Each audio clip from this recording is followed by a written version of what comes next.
Well, good morning, everyone, and welcome once again to another of our weekly messages of hope. I'm so glad you've taken some time to join me this morning. I hope that all is well with you and with your family as we find ourselves in week 11 since our last service at Riverside United Church. Week 11, who would have thought? Of course, we have mostly been shut indoors the whole time. Our routines have been disrupted. Our activities have been curtailed, if not canceled. We haven't seen our family and friends the way we like. And I don't know about you, but it seems that the highlight of my week has been to advance from one yellow line to the next when lined up outside the grocery store, waiting to go in. But now something different is happening, isn't it? Every week, more restrictions are being lifted, and that can create anxiety in itself. As lockdowns begin to ease, it can be quite scary going back outside. And yet for others, going back outside after being cooped up for so long will be a positively exhilarating experience. Well, someone in our congregation, I won't mention his or her name, sent me what I think is a sensible, non-politicized article which may help to allay anxiety, while still emphasizing the importance of staying safe. The article was written by Jim Stein, a cardiologist at the University of Windsor. His approach is one based on the science of the COVID-19 virus and appears to be safe yet flexible. Too often, the loudest voices we hear are the extremists, aren't they? Well, Jim Stein's voice is not like that. He doesn't pick a side. He just makes sense. The title of the article is COVID-19 Update, as we start to leave our cocoons. And what I thought I would do this morning is read the article to you in the hope that knowing the facts and putting those facts in proper perspective, you might replace any anxiety you may have with a well-grounded hope that all will turn out well. So let's begin. Jim Stein writes, "The purpose of this post is to provide a perspective on the intense but expected anxiety so many people are experiencing as they prepare to leave the shelter of their homes. My opinions are not those of my employers and are not meant to invalidate anyone else's.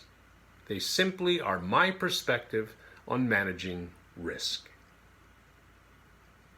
In March, we did not know much about COVID-19 other than the incredibly scary news reports from overrun hospitals in China, Italy, and other parts of Europe. The media was filled with scary pictures of chest CT scans, personal stories of people who decompensated quickly with shortness of breath, overwhelmed healthcare systems, and of course, deaths. We heard confusing and widely varying estimates for risk of getting infected and of dying. Some estimates were quite high. And here is Jim's key point number 1. The COVID-19 we are facing now is the same disease it was 2 months ago. The quote-unquote shelter-at-home orders were the right step from a public health standpoint to make sure we flattened the curve and didn't overrun the healthcare system, which would have led to excess preventable deaths. It also bought us time to learn about the disease's dynamics, preventive measures, and best treatment strategies. And we did. For hospitalized patients, we've learned to avoid early intubation, to use prone ventilation, and that remdesivir probably reduces time to recovery. We have learned how to best use and preserve PPE. We also know that several therapies suggested early on probably don't do much and may even cause harm, i.e. azithromycin, chloroquine, hydroxychloroquine, lopinavir, ritonavir. But all of our social distancing did not change the disease. So what's the take home? We flattened the curve, and with it our economy and our psyches. But the disease itself is still here. And here's Jim's key point number 2. COVID-19 is more deadly than seasonal influenza, about 5 to 10 times so, but not nearly as deadly as Ebola, rabies, or Marburg hemorrhagic fever, where 25 to 90% of people who get infected die. COVID-19's case fatality rate is about 0.8 to 1.5% overall, but much higher if you are 60 to 69 years old. It jumps to 3 to 4%. If you're 70 to 79 years old, 7 to 9%. And especially so if you are over 80 years old, 13 to 17%. It is much lower if you are under 50. It's only 0.6%. The infection fatality rate is about half of these numbers. So what's the take home? COVID-19 is dangerous, but the vast majority of people who get it survive it. About 15% of people get very ill and could stay ill for a long time. And we're going to be dealing with it for a long time. And here's Jim's key point number 3. SARS-CoV-2 is very contagious, but not as contagious as measles, mumps, or even certain strains of pandemic influenza. It is spread by respiratory droplets and aerosols, not food and incidental contact. What's the take home? Social distancing, not touching our faces, and good hand hygiene are the key weapons to stop the spread. Masks could make a difference too, especially in public places where people congregate. Incidental contact is not really an issue, nor is food. What does this all mean as we return to work and public life? COVID-19 is not going away anytime soon. It may not go away for a year or two. It may not be eradicated for many years.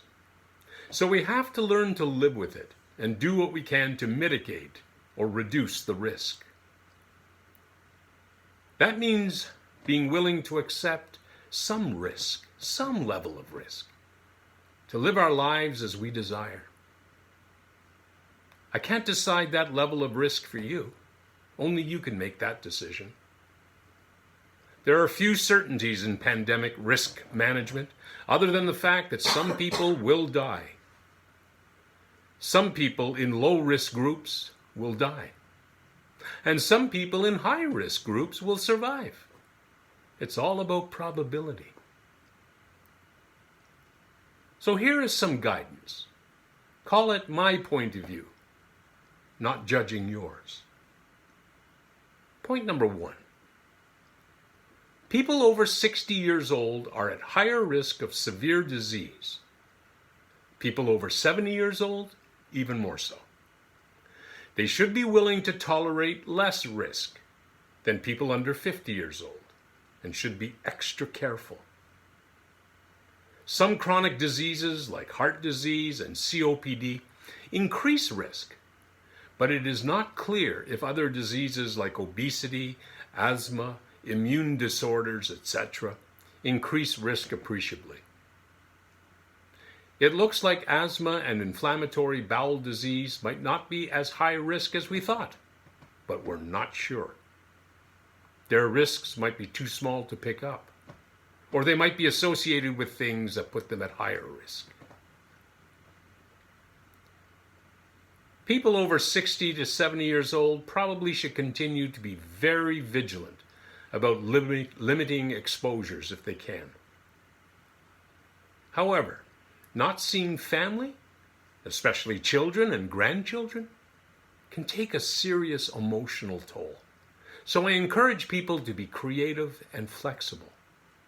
For example, in-person visits are not crazy. Consider one, especially if you've been isolated and have no symptoms. They are especially safe in the early days after restrictions are lifted. Families can decide how much mingling they are comfortable with.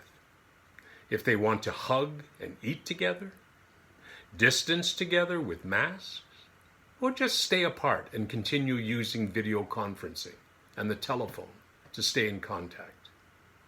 If you choose to intermingle, remember to practice good hand hygiene.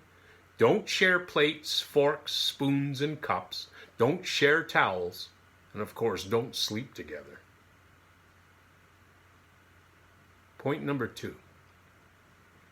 Social distancing, not touching your face, and washing or sanitizing your hands are the key prevention interventions. They are vastly more important than anything else you do. Wearing a fabric mask is a good idea in crowded public places like a grocery store or public transportation. But you absolutely must distance, practice good hand hygiene, and don't touch your face. Wearing gloves is not helpful, believe it or not. The virus does not get in through the skin and may increase your risk because you likely won't be washing or sanitizing your hands when they're on. You will drop things and you will touch your face. Point number 3. Be a good citizen. If you think you might be sick, stay home. If you're going to cough or sneeze, turn away from people, block it, and sanitize your hands immediately after. Point number 4. Use common sense. Dial down the anxiety. If you are out taking a walk and someone walks past you, that brief or near contact is so low risk that it doesn't make sense to get scared. Smile at them as they approach. Turn your head away as they pass and move on. The smile will be more therapeutic than the passing is dangerous. Similarly, if someone bumps into you at the grocery store or reaches past you for a loaf of bread, don't stress. It is a very low-risk encounter.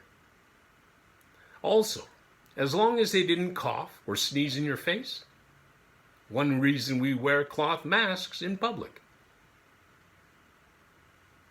You don't have to worry, do you? Point number 5. And this is Use Common Sense Part 2. Dial down the obsessiveness. There really is no reason to go crazy sanitizing items that come into your house from outside, like groceries and packages. For it to be a risk, the delivery person would need to be infectious, cough or sneeze some droplets on your package. You touch the droplet, then touch your face, and then it invades your respiratory epithelium. There would need to be enough viral load, and the virions would need to survive long enough for you to get infected. It could happen, but it's pretty unlikely. If you want to have a staging station for 1 or 2 days before you put things away, sure, no problem. You also can simply wipe things off before they come into your house. That's fine. That's fine too. For an isolated family, it makes no sense to obsessively wipe down every surface every day or several times a day. Doorknobs, toilet handles, commonly trafficked light switches could get a wipe off each day. But it takes a lot of time and emotional energy to do all those things, and they really have marginal benefits. We don't need to create a sterile operating room-like living space. Compared to keeping your hands out of your mouth, good hand hygiene and cleaning food before serving it, these behaviors might be more maladaptive than protective. And finally, point number 6. There are few absolutes. So please get comfortable accepting some calculated risks. Otherwise, you might be isolating yourself for a really, really long time. Figure out how you can be in public and interact with people without fear. We are social creatures. We need each other. We will survive with and because of each other. Social distancing just means that we connect differently. Being afraid makes us contract and shut each other out. I hope that we can fill that space created by fear and contraction with meaningful connections and learn to be less afraid of each other. So there you have it, folks. What I think is a sensible perspective on navigating the uncertainty of returning to the public sphere. A fresh perspective, perhaps, on what it means to love our neighbor as ourselves. So please, let not your hearts be troubled. Instead, fill them with great hope and kindness. Do your best not to judge others too harshly. Not everyone is in the same boat. We are all in the same pandemic sea, but certainly not in the same boat. Be patient with others as they seek to figure things out for themselves.